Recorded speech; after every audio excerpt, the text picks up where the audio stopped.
Yo, what's up, everybody? I go through this every. The thing I want to talk about boxing real quick. People understand just because you like boxing don't mean you know about boxing, and a lot of times, people over the years people have been getting scammed in boxing. They get scammed when fighters move up in weight class. Only guy that moved up in weight class and did pretty good was Sugar Ray Leonard and Sugar Ray Robinson. And what I mean by that is like all these other fights that they fight when they move up, they usually all these other guys that move up, they usually fighting somebody that moved up just like they did. And the main reason fighters move up in weight class is because they get lazy. That's the main reason fighters move up in weight class. Because fighters don't know any better. And they think by gaining weight, they're not going to have to watch their weight. But James Toney proved that when you gain weight, you still got to watch your weight.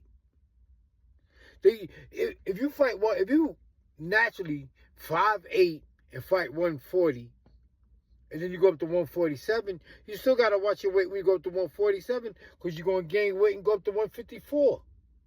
But a lot of fighters, in their head, they don't know any better.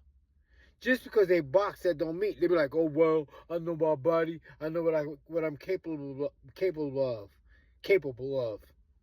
and it don't be true. That's why they be gaining weight. See, when a fighter gains weight, when a fighter moves up in weight class, they don't take their punching power with them. The only fighters that took their punching power with them, and it was rare, was Sugar Ray Robinson and Tommy Hearns. Those are the only two fighters I know that moved up in weight class and took their punching power with them. But then, look at Roy Jones Jr. moved up in weight class. Look how he started getting beat up. The main reason fighters go up in weight classes is because they stop exercising and eating the way they used to when they was in shape. And then when they move up, they fight bigger guys. When they move up and fight naturally bigger guys, they get beat up. A lot of times, when they beat somebody up, it's somebody that moved up in weight class just like they did. Like Sugar Shane Mosley. He came in he turned pro at 135. Floyd Mayweather turned pro at 135. His first fight was like 131, I think it was. And so they're small guys, and they move up.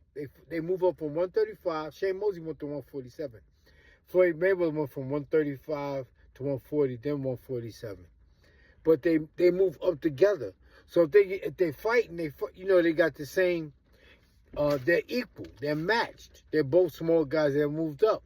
But usually, if a small guy moves up and fights a naturally bigger guy, he doesn't have the punching power to hurt that bigger guy. And the bigger guy is going to keep coming. You have to make people respect your punch. And if they don't respect your punch, they're going to keep coming. It's just like when Marvin Hagler fought Tommy Hearns. Marvin Hagler did not respect Tommy Hearns' punch. And he kept coming. And Tommy Hearns hit Marvin Hagler with a good punch. But Marvin Hagler kept coming. And eventually Tommy Hearns conked out. Tommy Hearns fought Iran Barkley. He got knocked out. When boxers move in weight class, they don't take their punching power with them. And it's very, very rare. Now, Terrence Crawford is going to be fighting Alvarez. They both small guys. They both 5'8". They 5'8", 5.5". And Alvarez just fought at a heavier weight for a longer time. But that's why they don't be knocking guys out when they move up. That's why Floyd Mayweather don't knock guys out when he move up. They don't take their punching power with them. Now, this guy, Terrence Crawford and Alvarez, this is going to be two overweight fighters fighting each other.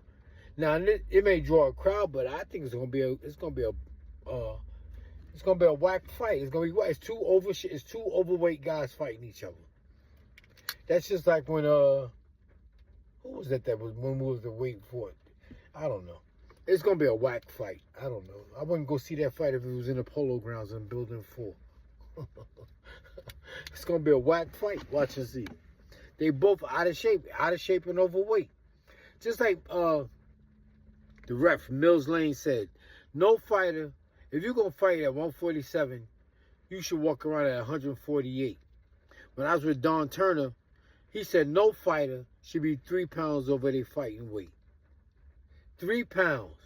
That's why a lot of guys be they be walking around at they fight 147, they be walking around 160. Then when it's time to fight, they lose weight. They make the weight at 147. They fight 147. They walk around 160. Meldrick Taylor used to do that. Look how Meldrick Taylor ended up. They fight at 147. They walk around at 160. Then when it's time to fight, they lose weight. They wear plastic suits. They chew gum, jump rope in the sauna, all kind of tricks. Take X-Lax. They make the weight at 147, and they shoot right back up to 160. They think in their head they're going to have an advantage over the 147, and they're not. You're destroying your body by doing that.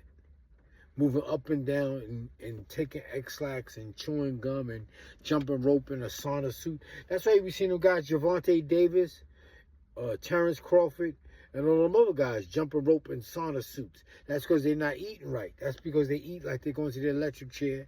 They walk around too heavy, and they make the weight at the last minute. And that's why they be ending up with brain damage and punch drunk and talking like they got bubble gum stuck in their mouth. Because they be getting hit in the head after losing all that weight, and that's not good.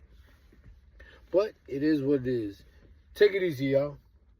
Oh, look what I got.